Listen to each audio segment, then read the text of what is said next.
After Dark.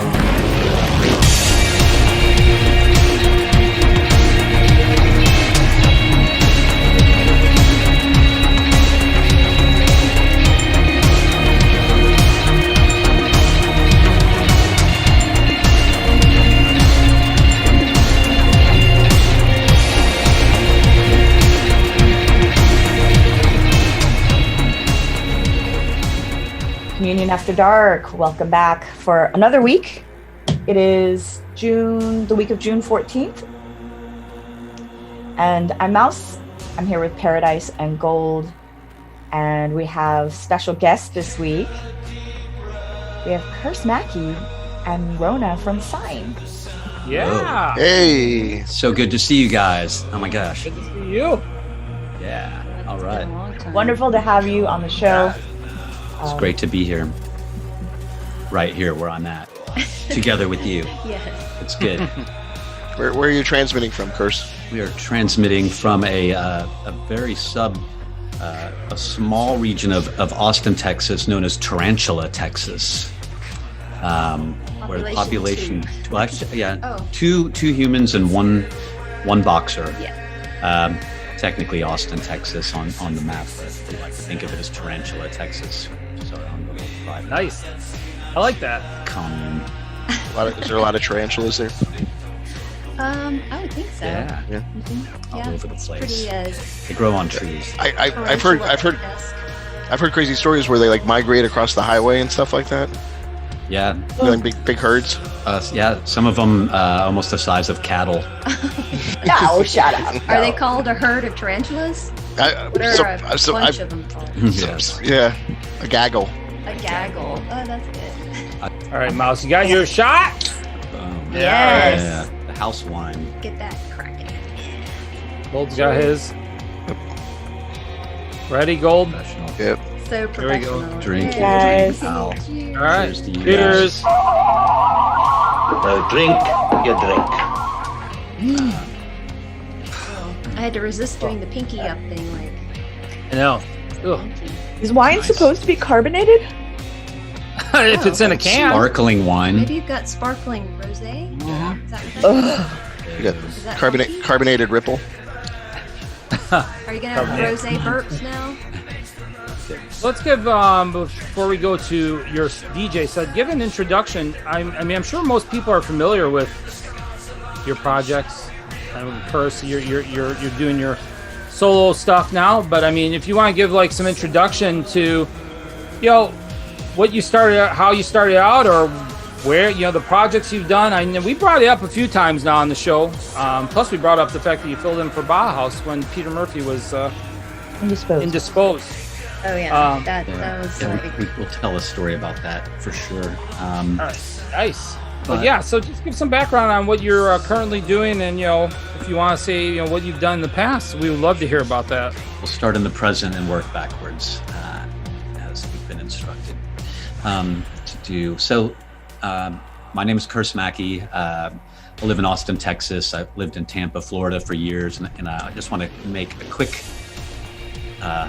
tell you guys just how amazing it is that you've continued to have Communion After Dark going on. To me, it's like a worldwide known, influential broadcast mechanism that you've shared great music to so many fans around the world, and you've really helped elevate the scene worldwide. So, and it's not easy to keep doing these things week after week and doing a YouTube show and your podcast and all the events you put on. I really want to thank you for my artistry and Rona and just everybody, all the bands that you support. Thank you so much.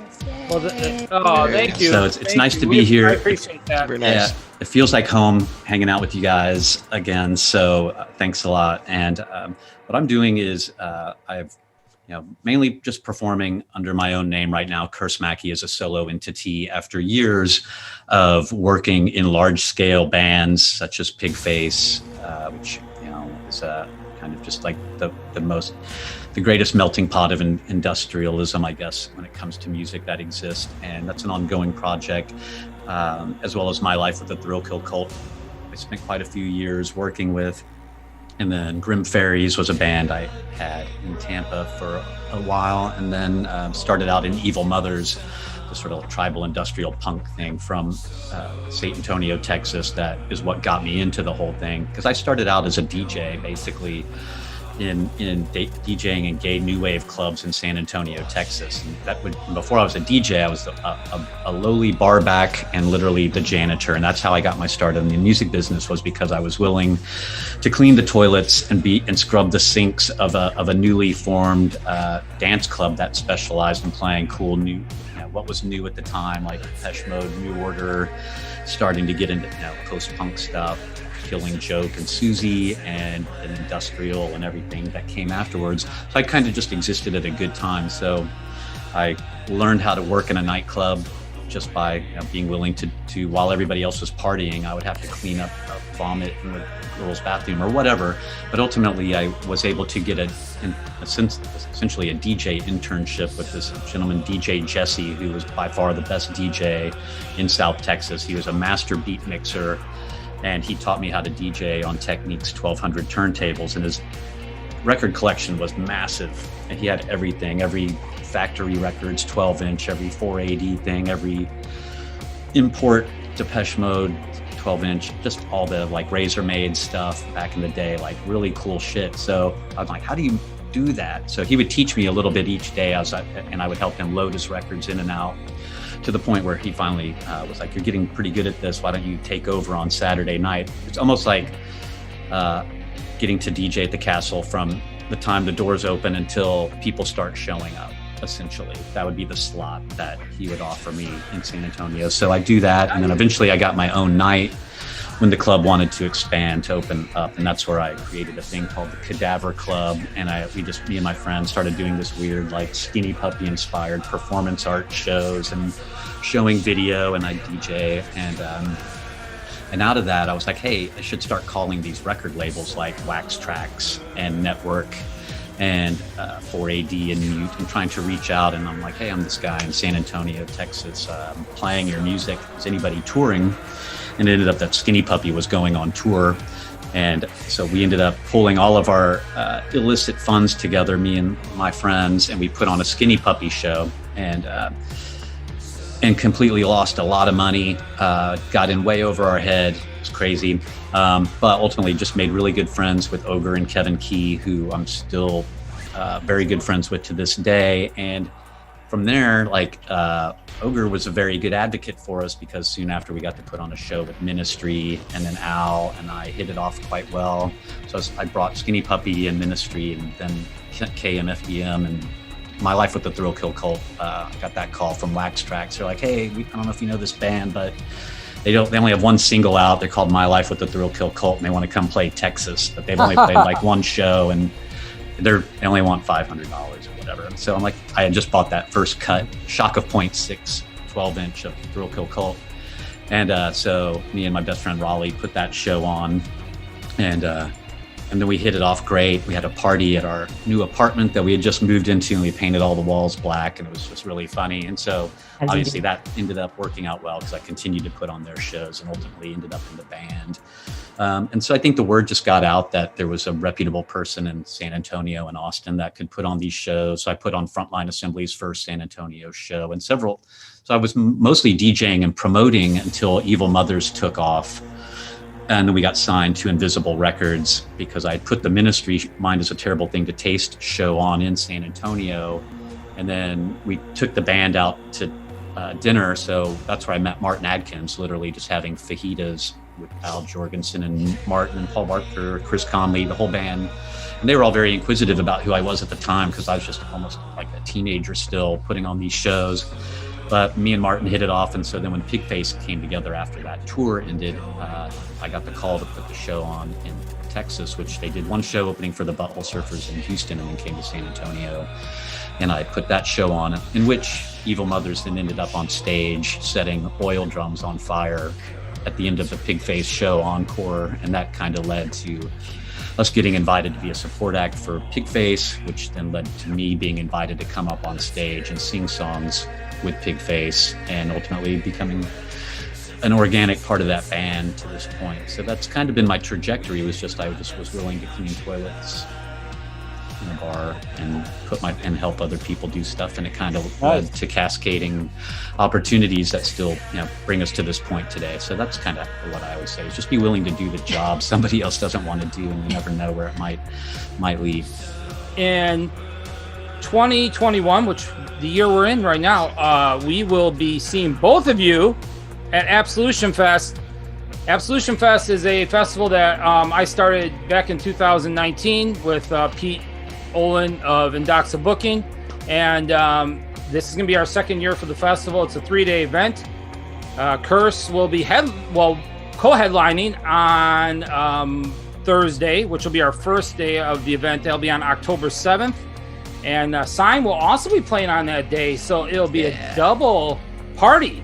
We're excited. We are very excited. Cannot wait to get back. It still seems like a long time away, but it'll be here soon. But we're really excited, and thank you so much for having us. Yes, thank you. Yeah, I'm very excited about that. Very excited. You'll be playing with Corrine, which is going to be a great lineup with all three of you. Plus, we got 2 local bands playing that day as well. Gulf Boulevard, who are on the rise with their music. I've seen some stuff about them. Yeah, cool. Yeah. Great.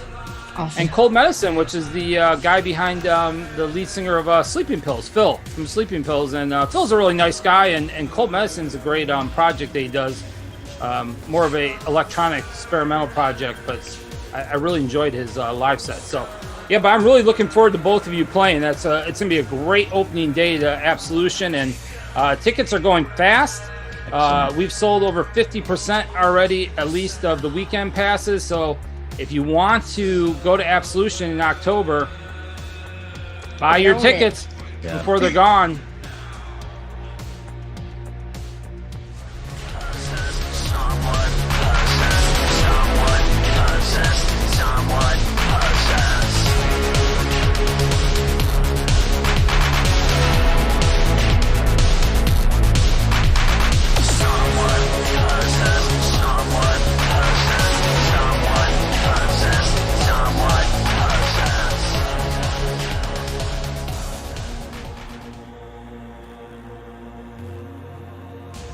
All right, we are back at Community After Dark, and we have Curse and Rona, who Curse again is on Negative Gain. Yeah. Rona is also are you on what? I'm do you have a label? Or I'm independent. Currently. All right, so somebody needs to sign Rona. Most definitely. Sign, Somebody sign. Sign her. Yes. So we have a bunch of stuff to talk to them about, and Mouse. You want to start off? Sure, I might as well go first. So we talked about how you were like part of all these bands. Can you remind me what instruments you play and what you did in these different bands? Yeah. Well, I play in Pigface, and that one mostly. I started out mainly doing all the samples, playing keyboards and just organizing noise, and doing some. But I guess I have always kind of guest sang on some songs, and so it was kind of a mix of putting all the samples together and then singing. And then the last couple of tours, the 19-date tour we did in 2019, I just did vocals, shared vocals along with a wonderful ensemble of other guests and other members of the band, I should say. Leslie Rankin from Ruby, or we had. Even this last year, we had Randy Bly, the singer of Lamb of God, one of the biggest metal bands on the planet, which was really cool, like doing dual vocals with him at times. So Pigface is fun because it's just, there's no backing track. It's the backing track is just the potential for danger and chaos through music on stage and what happens with the band. In its interactions, it's much more freeform.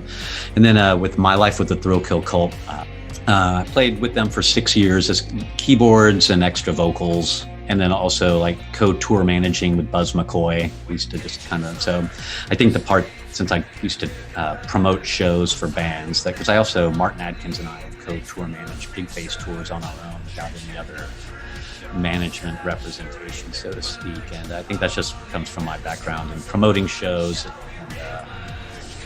booking tours that we can kind of manage these things really easily on our own. So that's for those bands, that's the thing.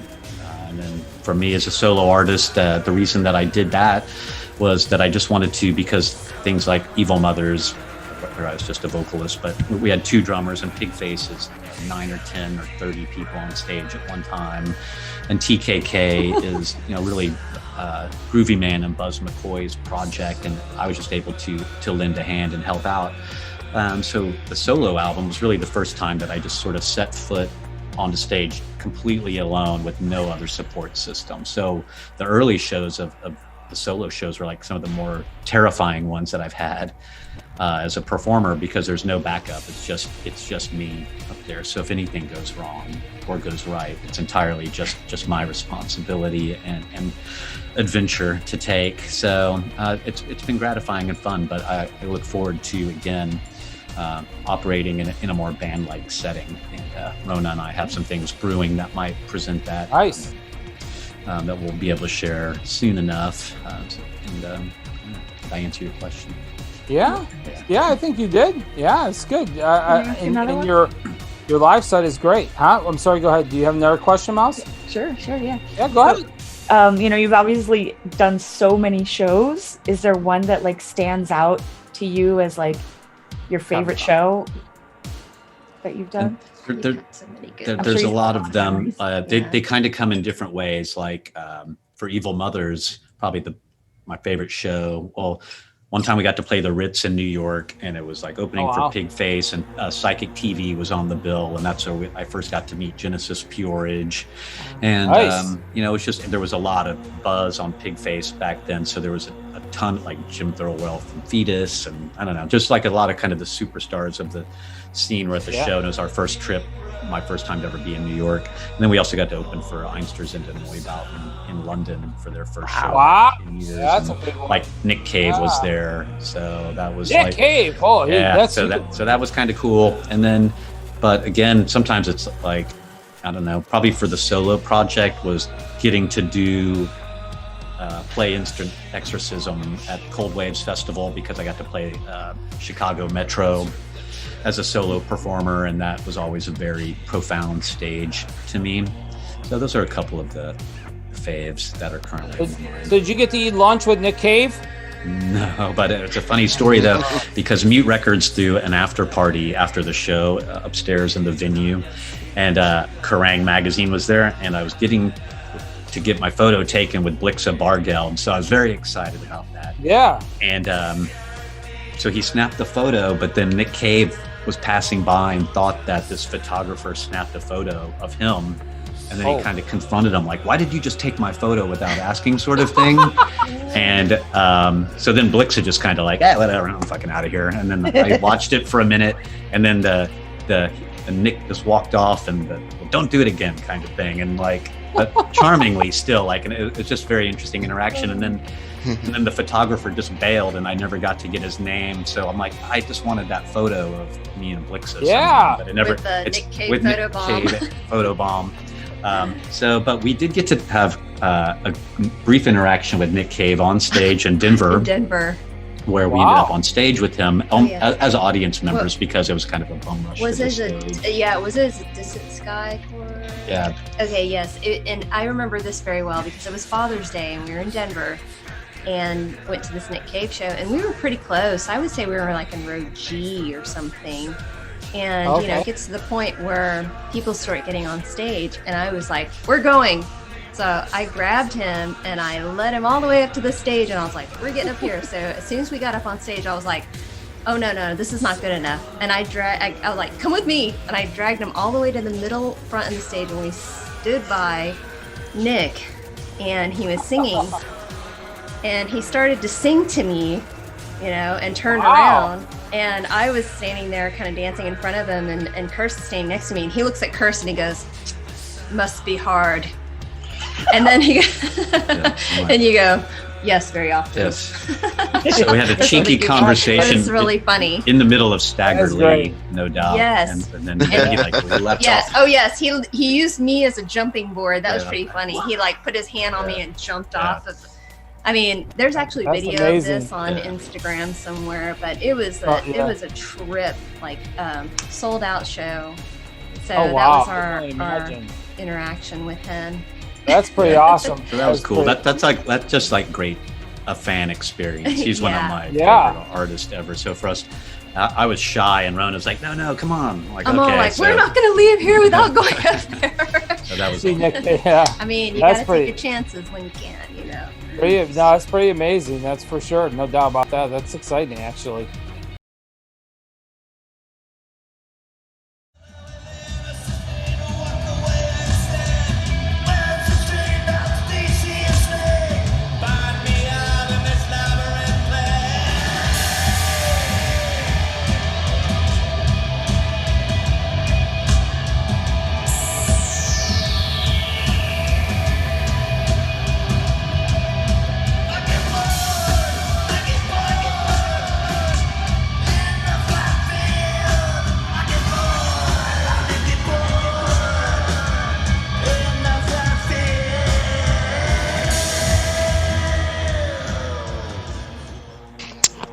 I don't know. How about talking about the exciting time that you performed with Bauhaus? Yes. So that happened in Orlando in April 4th of 2019. And what happened was I got an email from an agent that said, hey, we see that you're from Texas. SINE, you're from Texas, but would you want to come to Orlando and open for Peter Murphy? And I'm like, without hesitation, it's a yes. I mean, come on. I didn't care if it paid. I didn't care anything. I was just like, yes, I want to do this. And so went there, and everything seemed pretty normal. Went to the venue, everything was fine. There were some VIPs waiting for Peter out front. And so when we go in, sound check happens with him, and he doesn't show up for sound check, which is like, okay, that's normal. Sometimes lead singer doesn't show up for sound check. And then next thing you know, he doesn't show up for the VIP meet and greet. Oops. So we're like, huh. And this actually was the makeup date for a previous show that he canceled in Orlando. So this is his second time around with Orlando. So that kind of gives you a little bit of a basis of where the audience head was. And so when he didn't show up for the VIP meet and greet, people started getting real nervous. And and the guy, funny enough, the guy who was he the stage manager? He was the manager there. His name was Larry. And he said that he was there the night that they canceled the first time. And he was like, oh, people threw water bottles at me. I had to go make this announcement. Poor And he's Larry. like, oh, I hope I don't have to do that again. Ha ha. And we all laughed. Hee Oh, hee, no. whatever.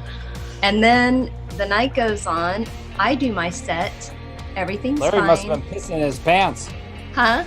I said, as the night Groundhog went on, Night. Larry must have been pissing his pants. Well, you know, so we were all very hopeful. We just thought, okay, baby Peter just needs some rest, whatever. So Yeah. went on, did my set, and everything was fine. And so after everything's over, I'm like, yay, Peter Murphy, Godfather, woo! You know, all this, and the crowd's like, yeah!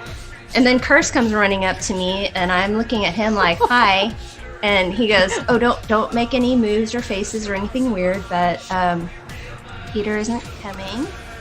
So we're going to play with David J. and the band. And That's I'm awesome. like, my face is like this the whole time. Okay, yeah, sure.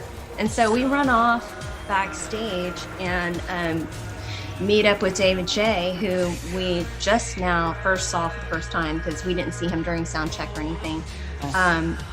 And we basically had a quick 20-minute meeting of how we're going to proceed and actually still do the show.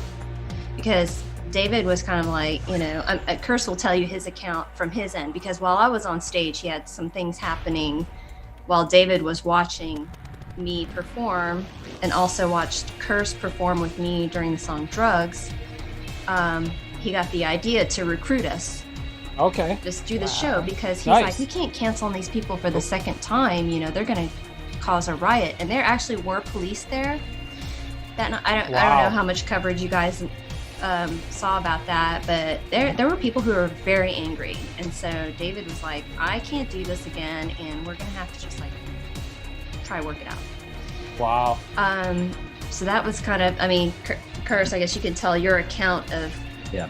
So all that is a proper accounting, and then what was happening behind the scenes while I had already gone and sang Drugs, the song I played during my DJ set. I sang for the first time live that night with SINE, and then afterwards, as I was watching the rest of the set, then I noticed David J was over my shoulder with Mark Gemini Thwaite, Peter Murphy's guitar player, and so we just said David and I played Convergence Fest in Dallas together and shared a dressing room, and we were acquaintances, but we weren't like super tight. It was just like we met once before. We all met before. At a festival, so it's not, you don't always have tons of time. But anyway, so he's like, hey, like, how are you? Okay, cool. And then actually it's like, hey, can she do what she's doing out there during our set? And like, what's up? And, well, he elaborated that it was not looking, this is kind of like a safety net. Like if Peter does not make it, like, can she do what she's doing now during our set? And ultimately and you sing. And I That's sing. What he said.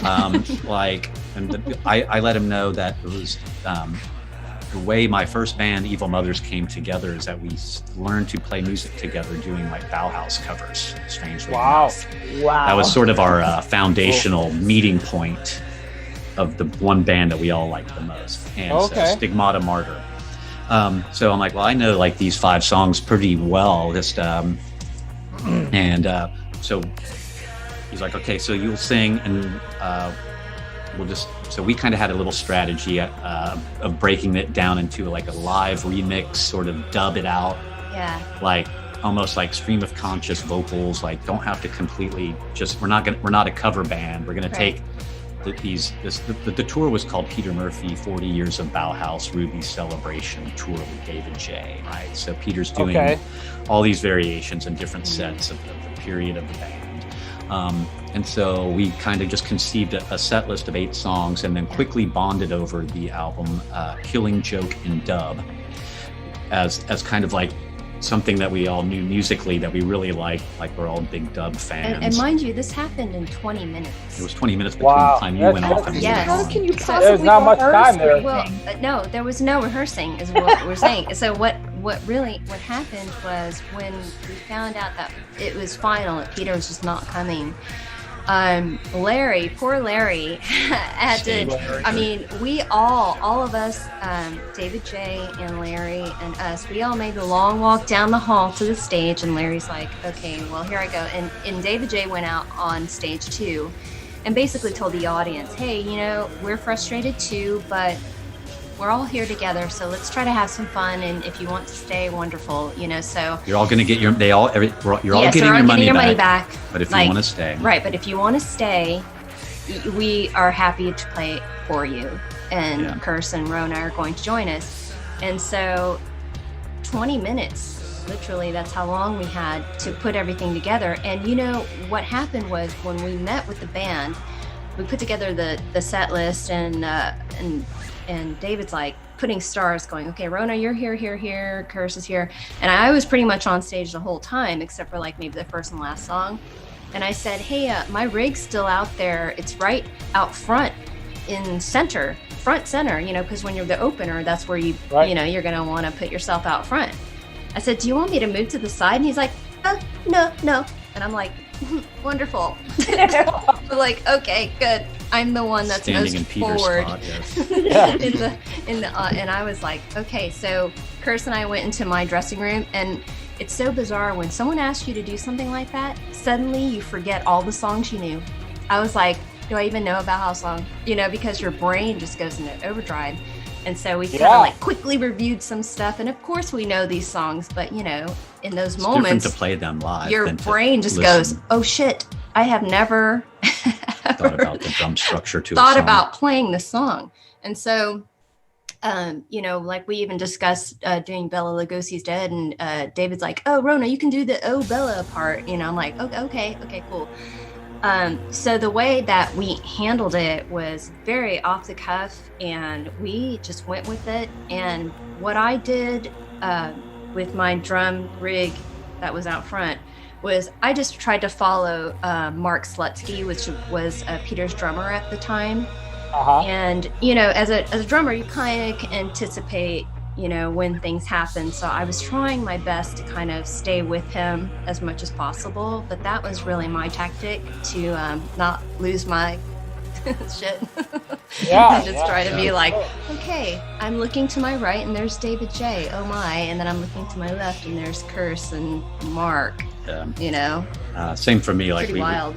They did 3 instrumental songs before the first song that I came out and sang on. So I had a few minutes, like that's when the oh shit really hit. It's like, I gotta. So I did a quick lyrical review. They printed out lyrics for me so I could kind of like get back on track with songs that I hadn't sang in a long time. And then we went out there and just started doing it, and it was really cool. Although it took us a minute to kind of get like our groove going. I think at one time there was almost like a set list mix up to where I think there was like In the Flat Field. And I felt like there were 2 different songs between Mark Jim Knighthwaite and David J tugging against each other, and I was in the middle. And like I started singing one. I'm like, I am not so sure if this is in the right spot right now. And I'm like, I saw all the cameras and every person in the front row was like this. I was like, stressful too. I'm like, if I don't dig in right now and get this right, I made a big mistake.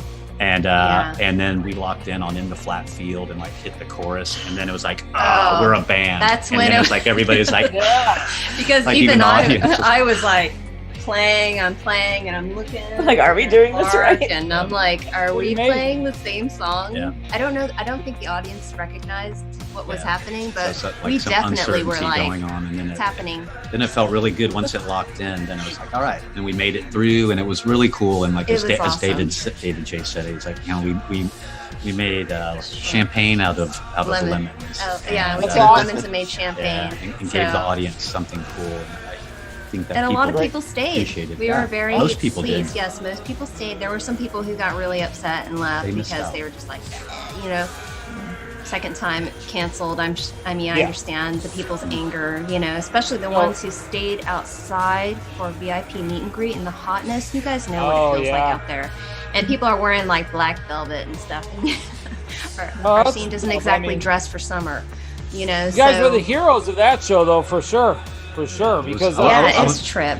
I was glad that we were able to do it. Yeah, I'm glad we were able to do it too, because we truly made an extraordinary friend in David J. And that's Mark, awesome.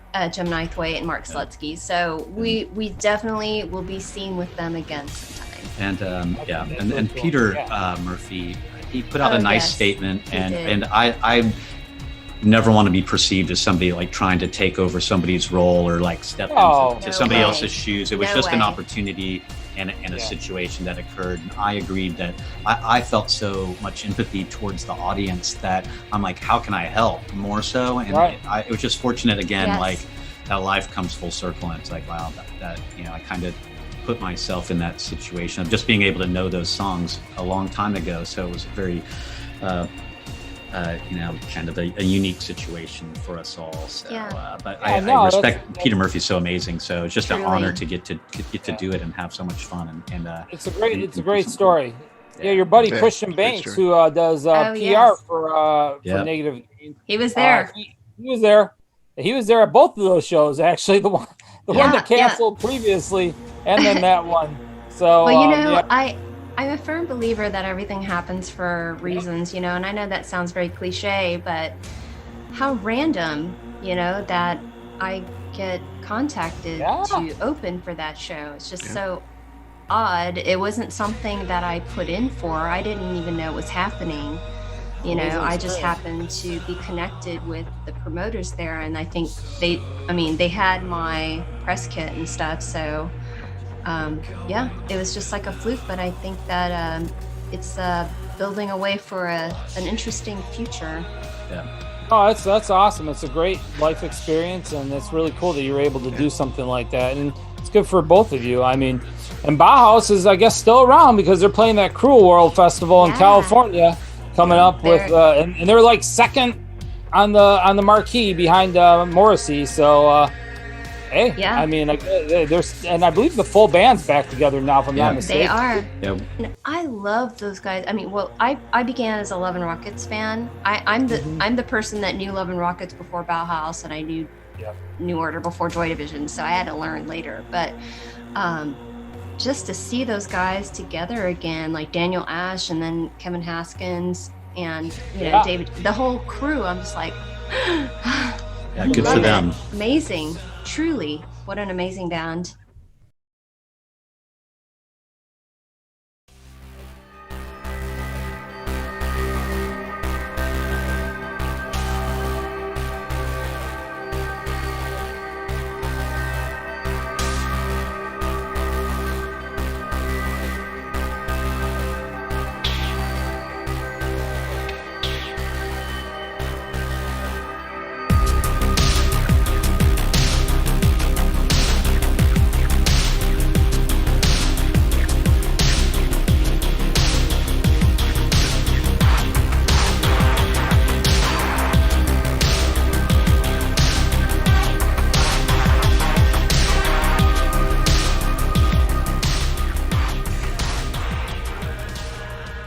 So I did want to ask you, Rona, since we have you here, you have so many projects outside of SINE. You have Villains Wear Black. So you want to talk a little bit about your show, and then, I mean, I went to your website. You do so many different things. I know you do some modeling. You do the show. I know you do photography or like some type of art as well. So you're multi-talented. You just did a Clan of Zymox video.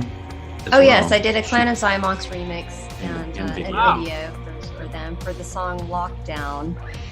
And of course, it's called the SINE remix. So that's out there. And before that, I did a remix for the band Solve, which is Brant Showers, who's also part of Amon, who also helped produce some Bestial Mouth stuff. So his song is Never Enough, and he asked me to do a remix for that, which I did, and I also provided him with a nice visual to go along with it. But I think I do so many different things because I guess I'm rooted in like art and graphic design, and well, really art is my main focus, art and music, but along with graphic design, that helps me create things like websites and videos and stuff. And the reason why that I created Villains Wear Black Presents was because the whole pandemic happened and all of us got shut down as far as like we couldn't play any live shows anymore. Saw so many friends of ours being, put in very depressing states. It's like, oh, what do I do with myself, kind of. And I was feeling that way too. 2019 was an amazing year for SINE, and I mean, it was crushing. And so the only way I could think about solving that issue was to try something different, which I'm always into. I like to try different things and learn new technologies and whatnot. So I started in the producer program here in Austin, Texas, and decided to apply for an actual television series, which I didn't expect to get because I'm like, I'm a first-time producer, they're not going to pick me. Well, they picked me. So that's awesome. And it was kind of a little bit of a like, now I'm on the hook for like 18 shows, one a week, every hour, for an hour a week, So what I decided to do was we did some interviews, Curse and I did some, but I really wanted to showcase music videos. I wanted to showcase art because musicians are so much more than just the sounds they make. Sure. I mean, the videos, I can't believe how wonderful and amazing all these artists are. They are so innovative. They do videos themselves. Some of them have budgets and they make bigger, more lavish music videos. And I really wanted a place for people that we were friends with and also fans of to showcase their music and have a way to have an outlet. And the first season, we've done 2 seasons. I've taken the summer off because I just needed a break. Doing an hour, television show every week with fresh content, it just takes up a lot of time. and I needed to take some time to finish SINE's second album and do a few things for myself. So I would say within those 2 seasons, we've probably have at least 160 fans or so that were involved in the show. Yeah, That's great. and every single one of those people we contacted. There wasn't like a video vault that we just dragged stuff from. I mean, we had Kirst and I both worked. A lot of networking. Yes, a lot of networking friends. with friends and also with record labels. I did an entire show of just negative gain artists just to feature them and feature their works. So, and I will probably do a couple of specials this summer. Definitely want to get you guys on there. Yeah. We're definitely, we got to definitely Like, do a why little are they on special there? for Absolution. Yeah. I mean, I want to do it in a few segments. Actually, I want to Sure. do it in multiple weeks. I think that would be really fun. That'd be awesome. Yeah, I would because a love lot of the bands that are on the bill of Absolution have been on the show. That's great. So it all kind of ties together. But really, it's all about just bringing us all together. And like Kirst said, it's like, if we all do great, together, we, as a whole, we're all great. Yeah. And so that was the main goal of the television series. And originally, it was supposed to be live events, but COVID shut that down. I was able to do one live event here in Austin in February 2020. And Villains Wear Black Presents is something that I definitely want to bring to other cities. We could certainly, bring it. Well, Chicago's one city that we've been asked to do, probably LA. And of course, we want to expand because the bands that were on the show, they're from all over the US, and so there's so many, I mean, I just can't believe how many talented people there are everywhere. There's no shortage of that, and there's room for everyone. You're right. There is a large amount of talented people. So, Rona, why don't you give the listeners your information where they can catch your show? Because in case they haven't, seen it before, they don't know where to see you. Yeah. Well, currently, they are playing reruns every Wednesday night at 10 p.m. Central. And you can find out how to watch on villainswearblack.online. That's where we have, where you can watch either streaming online, you can watch on Austin Television, Channel 16, or you can watch on Roku, Fire, and Apple TV. Nice. So it's pretty broad. You should be able to see it pretty much anywhere you are, and it's Wednesday nights at 10 p.m. And like I said, they're doing replays this whole summer. So if you've missed some, you can always catch up that way. I do not have them on YouTube or anything as of yet. Maybe at some point we'll plan having. It's like real television. You have to be there at a specific time to watch You it, have and to it be there to originates watch from a it. television. Yeah. So we like that because it keeps It's it like a the little more old days. exclusive. Yeah. Like the old It's a days. little when more they sent from- exclusive. Yeah, okay. Families would get together and they would eat their what do you call those things? Those TV dinners in the metallic containers. That's right. And they watch Jeopardy. TV. The Swanson. Not Jeopardy. That's Jeopardy exactly wasn't right. Yeah, Jeopardy. yeah, because we had people ask us, "Oh, is there a replay?" And I'm like, "No, No, not- watch TV. Yeah, that's a lost art. it's And all the young the people old go, days.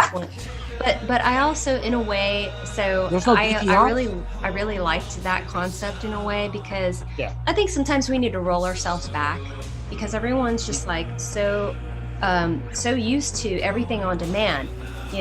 This band's Yes. on demand. I can see this band anytime I want. I don't care. I can just pull them up anytime. But there's something a little bit too not always being so accessible. I don't know. I agree with you, Rona. Because I feel like they kind of people might take you for granted if you're always just on Yes, demand. if you're always on, I agree with you 100%. The mystery is no longer there, and it doesn't excite people enough. And unfortunately, nowadays, you have to really catch people's attention, and if they don't feel like there's anything for them to see, they're not going to be interested. But I agree with you 100% there. So before we do go, and I feel like we need to have you back on again, both of you, because we've got so much to say, and we only have so much really we can put in one show. But I do want to ask for both of you, Kirst start off, what's next for your project? I mean, I know you got the new single out, which people should go buy in Bandcamp. Of course, it's available right now. Just came out with Play on Zymox. But what's after this? What's next? Yeah, what's coming, my plan is I'm just in the middle of sort of it's the tail end of the life cycle, if you will, a little bit of Instant Exorcism as I'm transitioning into my new album. So I just got back from Denver where Chase Dobson and I were working together. That was my first time on a plane in 14 months. That was pretty interesting too. Yeah. Fucking Denver airport was insane. You would not have even known that anything ever shut down. It's crazy. So we're way in deep on my new record, and it sounds pretty intense. I'm really excited to perform. I'll definitely be playing new material live at Absolution Fest. So that's what I'll be working on behind the scenes all summer, but also along with that, there's a series of remixes and further material from Instant Exorcism. So I still have another After You Destruction remix and video coming out. The Submerge video will be coming out. So basically throughout the summer, I'll have some things to keep everybody entertained that enjoys what I do leading up to the new album. I'm kind of in the midst of SINE's second album, which is entitled Mantis. Nice. And so we're pretty much in that same realm, but I'm also creating a music video for SINE's song Control. So that was a single that we put out last year. I mean, it feels like forever when we talk about last year, but really it's not that far away. It was just here. Yeah, no, I mean, and that's the truth. You're right about all that. I mean, 100%. And I'm glad you got a new album coming out, but you're right. I mean, your stuff, just because it came out so many months ago, does not mean it is old. And no, like we there's were so many talking people to who Forrest, still haven't heard it. Right. We talked to Forrest recently, your bandmate, or label mate, I should say, from Negative and Gain. City, and he put out that 30-track album in 2019. I mean, heck, that's a lot of songs to get 30 tracks nowadays. People are probably still trying to listen to that whole album, and people will be like, "Well, it came out 2 years ago," but that's still fresh even after all this time. I think so. Especially right now. I feel like Instant Exorcism is definitely fresh to me still. And I wrote it, and and there's a lot of expression of it that I didn't get to finish, so to speak, because we all got disrupted. We all that's it. We all have that. So I gotta ask you, Rona, Mantis, is that like a play on praying mantis? Like, are you devouring somebody or that is exactly right.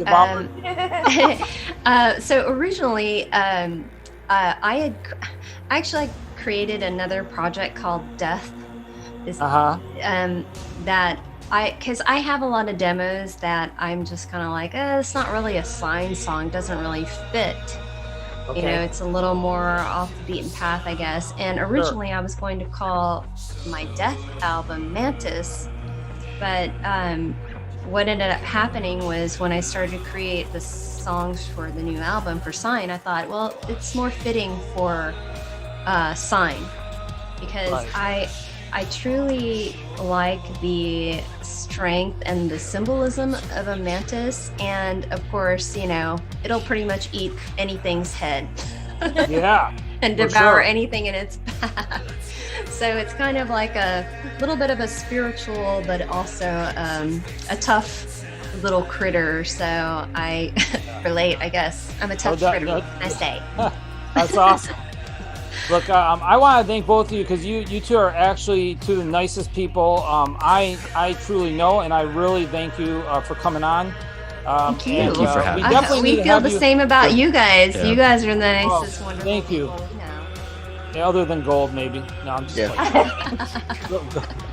But no, thank you very much, and we definitely would like to have you back on before Absolution. So maybe we'll work something out around September or something as it gets. We'll have some new music for you then too. So lots to share. Yes, and I will definitely be playing new music for Absolution as well.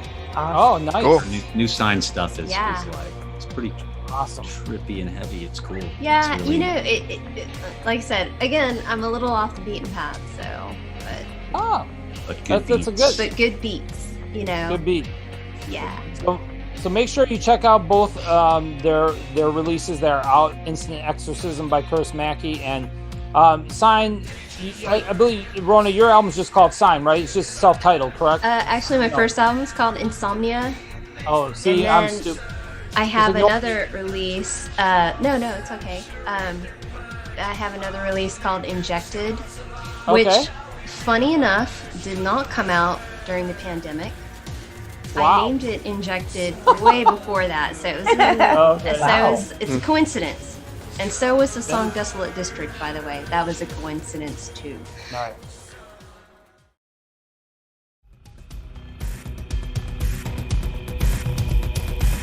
The demon fed the girl, take me in your veins and save me from the pain. You just wanna fight back. You want control. You want control. You want control.